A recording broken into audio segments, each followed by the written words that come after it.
particular genre of music that has a major societal and cultural impact that we know today, with its beginnings in the early 1970s, with groups including the Velvet Underground and the Stooges. This type of music chose to inflict upon a particular young adult culture at the time. From an outsider looking in, this would be particularly exotic and very extravagant in certain ways. I had to ask myself, what would this look like from the outsider's perspective? For the purpose of this interview, I chose to interview my grandfather, Mike Repka, who at the time was a working father of 2 children. This is his interview. When punk rock originated at the turn of the decade in the 70s, what were major events in society or culture happening at the time that you know of? Well, everybody was protesting the Vietnam War, wanted them to pull out. And you had a lot of people that were draft dodgers, burning their draft cards and that. And you also had some that went as far as to go into Canada. They have to able to stay out of the Vietnam War because they didn't want to go to Vietnam, and Canada wouldn't expedite them back into the United States. They had to stay there once they left because they were considered a draft dodger and they could be arrested when they come back. Okay. Were there other cultural events or other events in society that happened at the time, perhaps like early 70s? Yeah, they had the Watergate, where the Republicans broke into the Democratic headquarters and was taping what was going on and trying to get information on the Democrats of what they were going to do for running for election in the parties and that, which they shouldn't have done because, in my opinion, I think Nixon would have won. He wouldn't have had to resign. Yeah. Okay. Moving forward a bit, a different decade. Between 80s and 90s, this was still a time when punk rock was getting more evolved in a way. Were there major events that stuck out to you during the 80s and 90s that would have influenced that music? Or just events that happened in society or culture in general? Well, the end of the Vietnam War and everything, when they pulled out, and just the society didn't want to go with into the service protecting the country or doing anything like that. They wanted to be on their own and that's when they started with their wild clothes, their hair, spiking their hair and everything like that, protesting, against the government. Anything the government wanted to do, they were against back then. Yeah. And that they would hold protest. Did you know of anyone at the time who took part in the protest, or? No, I didn't know anybody then. I'll move on to the next question, but question 2, do you remember anything specifically about punk rock at this time? So just the music itself, or the bands themselves, artists, etc.? Not really. I just didn't care for the music. I didn't like the way they looked or dressed. But I've been told, well, we had the hippies in the 60s and early 70s, and we weren't any different, but I feel we were. We weren't walking around with purple hair spiked or earrings and stuff through our cheeks or nose, Right. During this time, the society, so talking specifically about like the younger generation, was there a change from the 70s between that and the 60s? Was there a major difference you saw with the younger kids or the younger adults at the time when that music started to come about? No, not really, because, the music that was going on in the 60s continued over into the early 70s. And, they all acted about the same. Like I said, the hippies and everything, they had their freedom, freedom of speech, don't let Big Brother put you down or watch you. That's what they considered the government then, Big Brother. Always watching you, what you're doing and everything. So, no, it carried over, I'd say, just evenly flow. And then when the punk rockers and all that started, in that it just, it seemed to turn different than the music and everything. Yeah. And the society and the kids, the younger kids, and that just changed. So moving forward in time, then, as you were saying, you started seeing a difference. So from the '70s onward, so into the '80s and '90s, and this is still when the music, that type of music was evolving. Did you see even a more bigger change moving forward into more recent times? Yeah, because there was more violence and that, getting into being punk rockers and that, and the way they done things, and the way they, like I said before, the way they dressed, and they just didn't want to do what the government or the people or the law would tell them what to do. They felt like they had a right to do whatever they wanted to, on their own. Yeah. Instead of abiding by rules and regulations of what they should be doing. Yeah. Okay. So with question 4, in particular to the youth culture, it kind of ties along with the last question anyway. How has it changed then from '70s, '80s, '90s into what it has become today? In today's society with today's children and young adults, have you seen a big change from then up until now? My opinion, no, not really, because you still have the protesters that's going on. Yeah. What's the big deal now is the wall, as everybody says. Do we need it or don't we need it? But, you've got people coming in here illegal, taking people's jobs, murdering people that don't belong here, and that. And you've got people out there protesting that don't understand, my opinion, of what actually is going on and what needs to be done.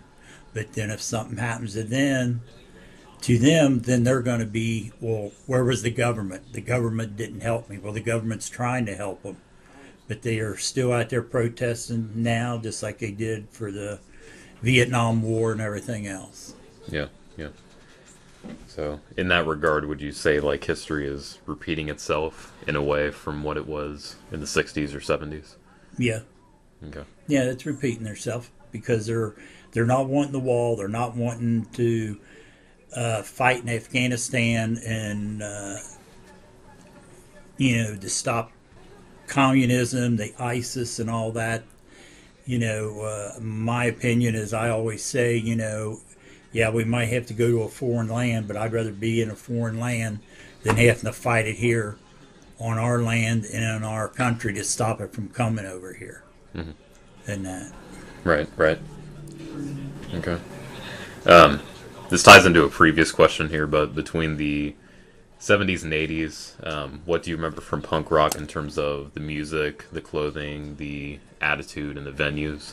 I know we kind of touched on the music and the clothing already, but perhaps like the attitude and venues. Did you see a lot of that around at the time, or is there any that stuck out to you in particular?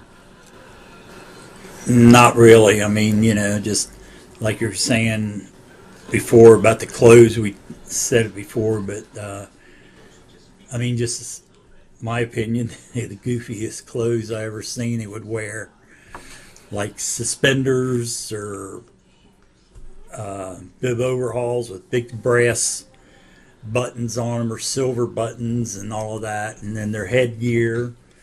I mean, people went as far as some of them as to have like ball bearings put in their head and their forehead, and they have big knots on their head, and things like that. I mean, that's, it's just ridiculous. I didn't care much for punk rock or the music.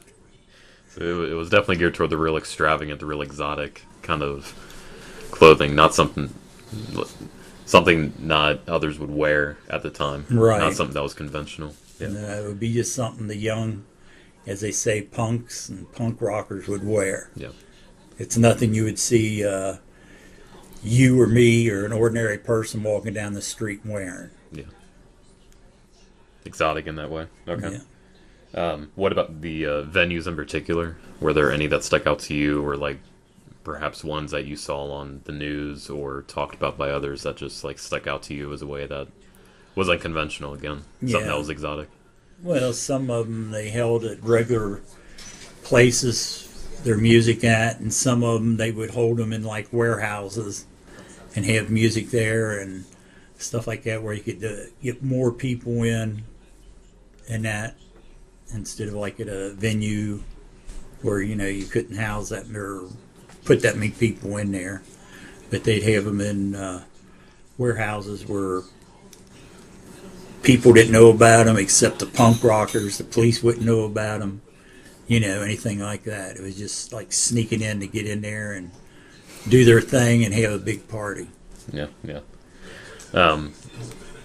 Kind of given in the context again of that question, previous ones, were there news stories? Was there word perhaps from a job or like in school or in any other context at the time? Were there like news stories that came out about certain artists or something that was like a big controversy, I guess, amongst society? Yeah, there was a few, but I mean, I don't know what the band's names were or anything like that. Yeah. I didn't like punk rock and still don't like it. It just didn't. I just didn't like it because of the way things were and the way they did things. And yeah. Out of that exoticness, right? Yeah. Yeah. Okay. In your opinion, does punk rock have any influence in other popular music at the time? So the music you would have been into at the time, you think it would have had any influence into that kind of genre of music?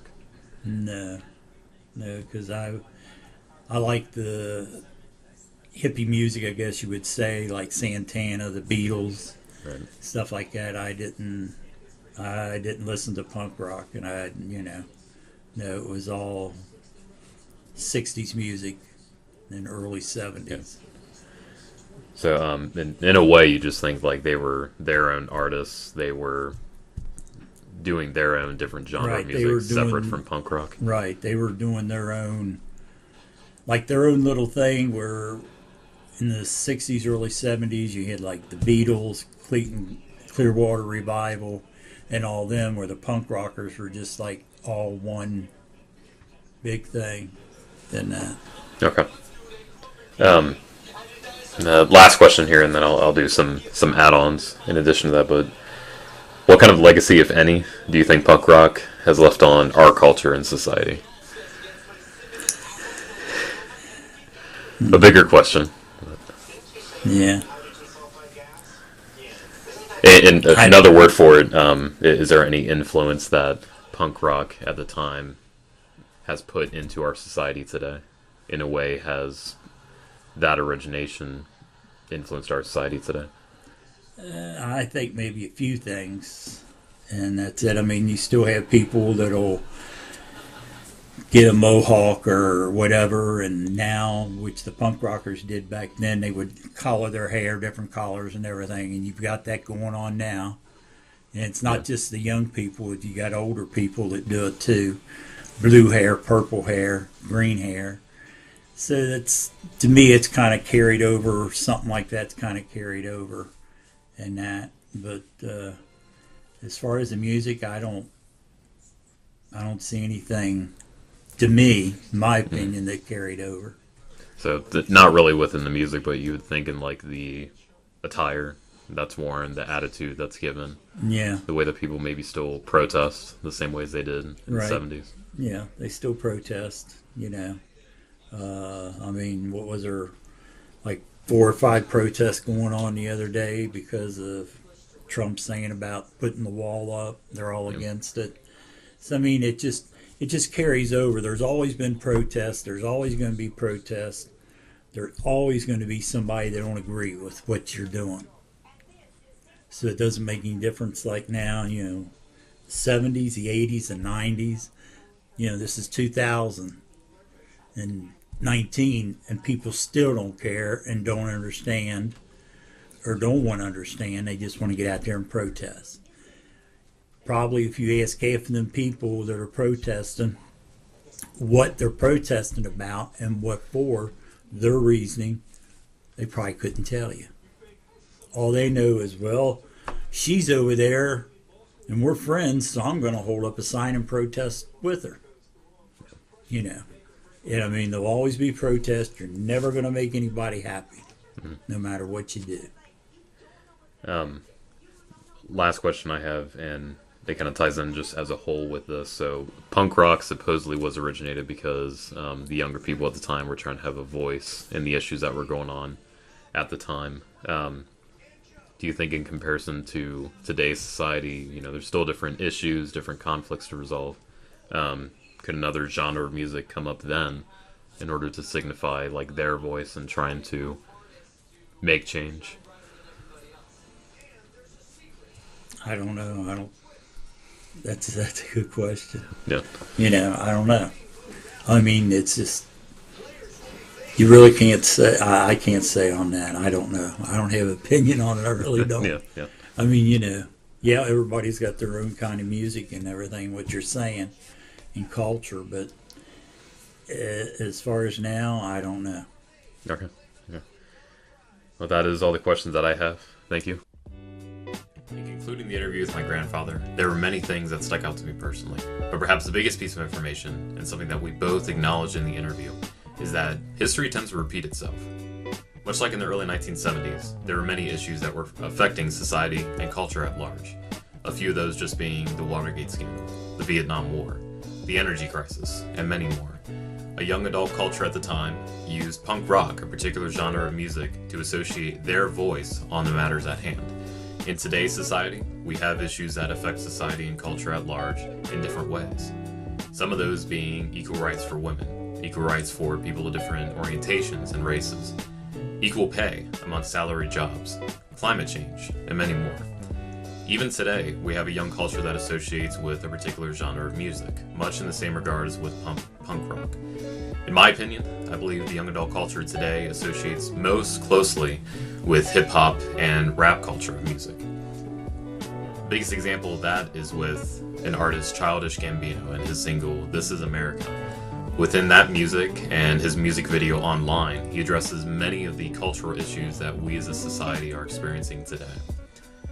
I enjoyed conducting this interview, and I enjoyed learning much more about punk rock and how not only with young adults, but anyone can associate their opinion and their voice with any particular conflicts just by using music. Thank you for listening, and thank you for your time.